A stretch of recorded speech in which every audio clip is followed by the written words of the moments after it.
ladies. So, I'm going to see if some of you can get on here to be live just because it's more fun that way. But I know it's like literally like middle of the day. So if you can't, that's totally fine. You can watch it later. But today is Monday. So we get to discuss one of my favorite topics, which is, I just labeled it Monday Marriage Magic, but basically the gist of it is anything to do with marriage. So that's what we're going to be talking about today. How is your guys' Monday going? I did a challenge earlier, which a couple of you hit like, so that's how I know you saw it, but others might not have seen it. Or hit like and actually did it. But the challenge was to tell or text your honey, your husband, how much you love them and why you love them. And sometimes it's just, I try to put myself, or I try to think of things that I would love my husband to do for me that would make me feel special or make me feel good or whatever. And so then I try to do those things for him.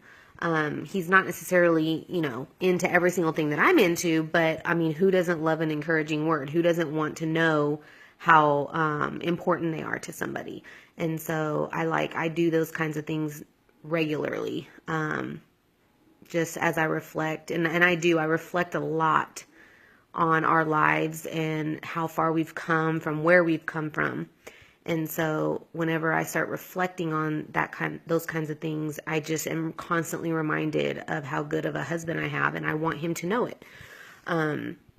It's good just thinking about the positive things about your spouse, but it's even better when you can relay those positive things and those positive thoughts to your spouse so that they know and they feel like that. Just like you and I would love if, we feel special when our husbands tell us they love us or how much they appreciate us and things like that. So I hope that you have done that, the challenge that I posted this morning.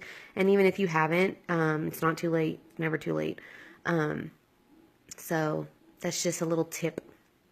But today for this Monday on Marriage Magic, I kind of wanted to just discuss some of those fun things, those things that we can do to kind of keep our marriages lively, things that we can do or add or apply to our marriages so they don't get, kind of boring and down in the ruts and the same old day in, day out.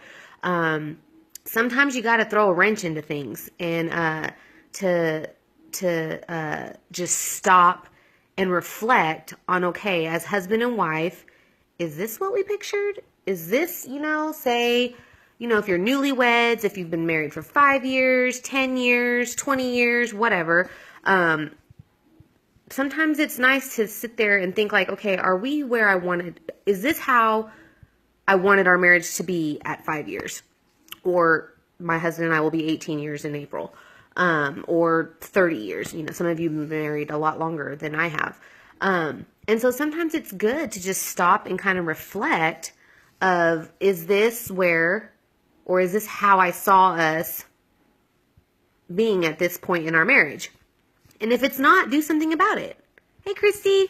So a lot of times it's easy to get discouraged, and it's easy to, especially when you get in the mundane, day in and day out, bickering and all that kind of stuff between husband and wife. It's really, really easy to let pride take over. Both husband and wife do this. To let pride take over to where you start dragging your feet in the sense of I'm not doing anything until he does something, or he'll think that I'm not going to change until she changes. And, I'm here to talk to wives. I'm here to talk to the ladies. And so I'm not going to really be too concerned with what our husbands are doing or not doing. But I feel like what my job is to encourage us and to tell us and sometimes admonish us to do what God would have the wife do. And not just as the wife, but just as the Christian in general.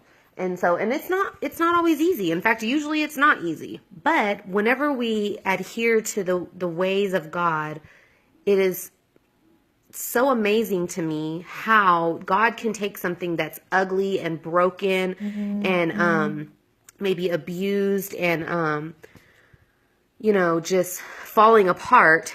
And when we allow him to work in our lives by obeying his word and applying his word to our life, he can turn that broken thing around to something beautiful. And that is something that I have learned throughout the years. And thank God my husband and I have decided to fight it out, because now we're on the other side of things.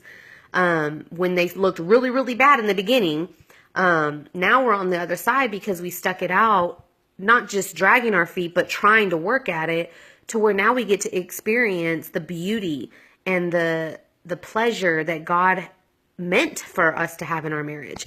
And so I just kind of wanted to talk about some of those little things today that we can do. And so the challenge that I had put on the page today was, just tell or text your spouse, how much you love them and why.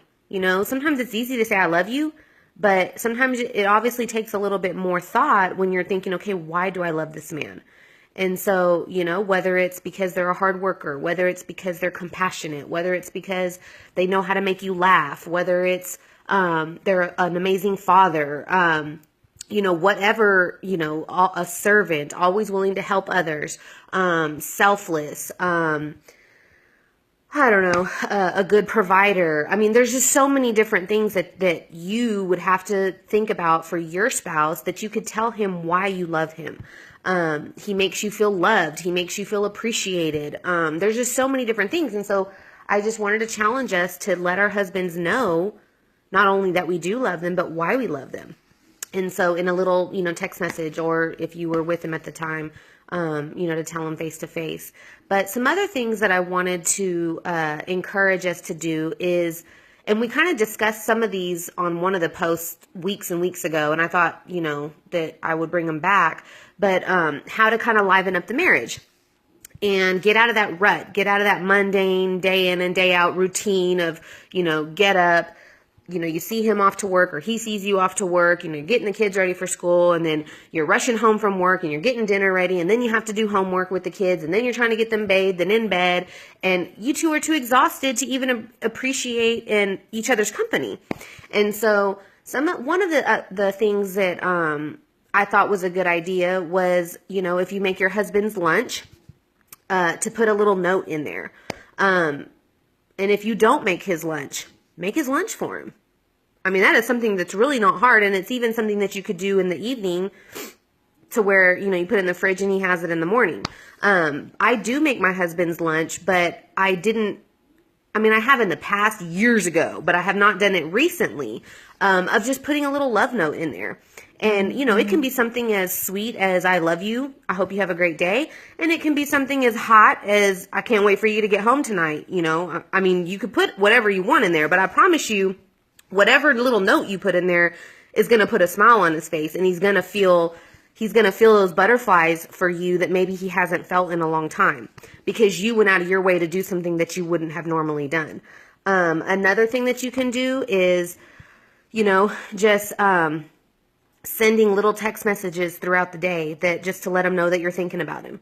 I stay home and I homeschool, and so my husband's at work, and so I do like to do that to let him know that, even while he's out there working hard and he's, doing whatever he needs to do to provide for his family, I'm thinking about him. He's on my mind.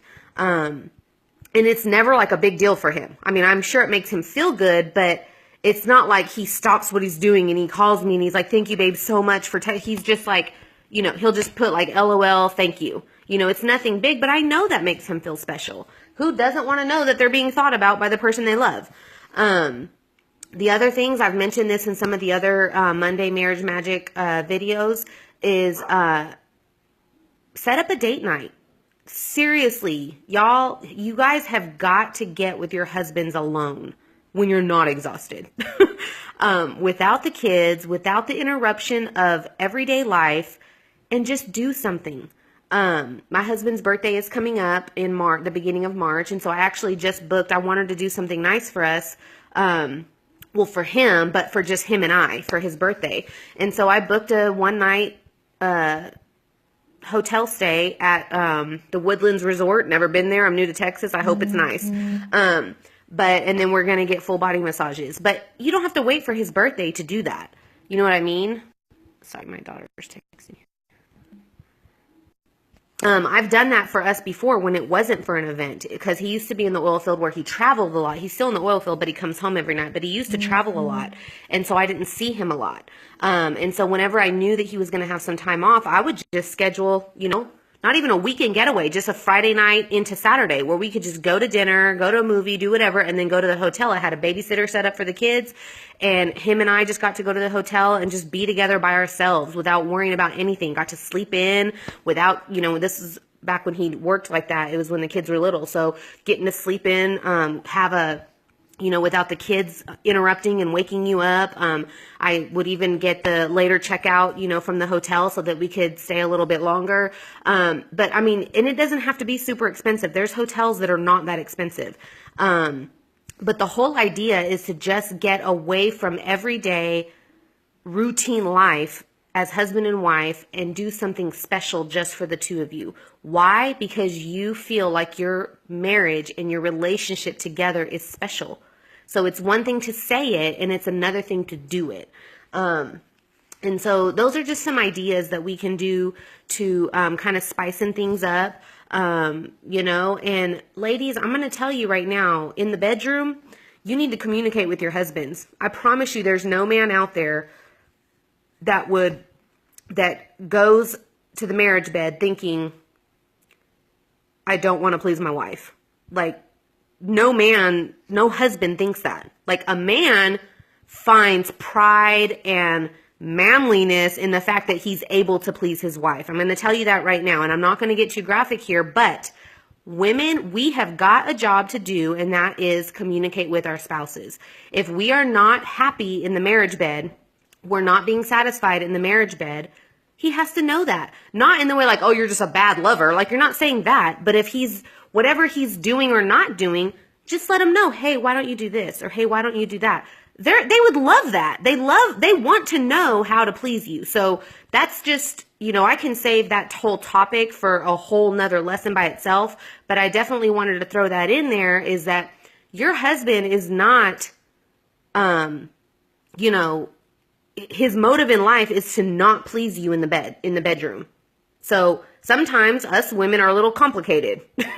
Why God made us that way, I don't know. Whereas men are super kind of easy to please, and women are a little bit more complicated, and we need to come with instructions or something. But we have mouths, we can speak, and so we need to communicate what we like and what we don't like in the marriage bed so that he knows and he has some direction of what his wife would want in order to be satisfied in the bedroom. So definitely keep those, keep that at the forefront of your mind, because I promise you your husband wants to know how to please you. And if you don't ever say anything, he probably already thinks he's pleasing you, even though you're not pleased or you're not satisfied in the bedroom. So you have to know that if you're not satisfied and you're not saying anything, your poor husband probably thinks you're satisfied. Okay? He's not a mind reader.